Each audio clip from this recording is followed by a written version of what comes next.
Expanding Horizons, a global perspective through the eyes of students at Texas A&M University, Kingsville. Richard Kaiser was among the latest group of students spending part of their summer interning at Botswana's Center for African Resource, Animals, Community, and Land Use, also known as Caracal.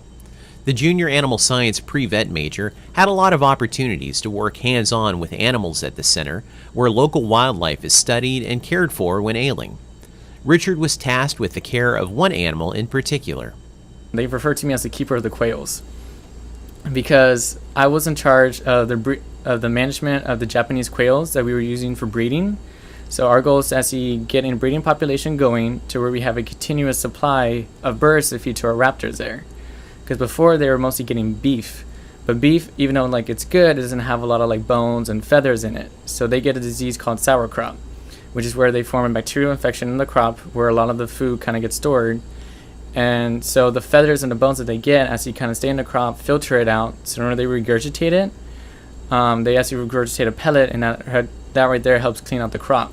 So my job was to make sure that the quails are healthy and good.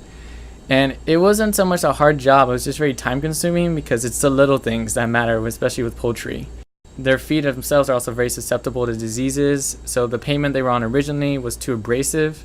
And we found that out the hard way because they got a disease called bumblefoot, which is where they get a bacterial infection on the foot through a scab or an open wound that then causes a black scab to form. And the only way to treat it is to remove the scab, clean out the infection, and put it with antibiotics and bandage it. But of course, their feet are too small that if you bandage it too tight, you can cause skin death because you cut off the blood flow. But if you bandage it too loose, then they can go and pick it off. So it's very difficult to treat. So we also had to find a way how to treat that effectively while also making sure we prevent any other problems. So that's kind of what my job was, and it definitely took a lot of work. Caring for quail wasn't all that Richard did at Caracal, as he'll describe in another episode. Expanding Horizons are journal posts from students in the Political Science Global Program at Texas A&M University, Kingsville. Past episodes and journal posts are available through the Expanding Horizons banner at tamuk.edu.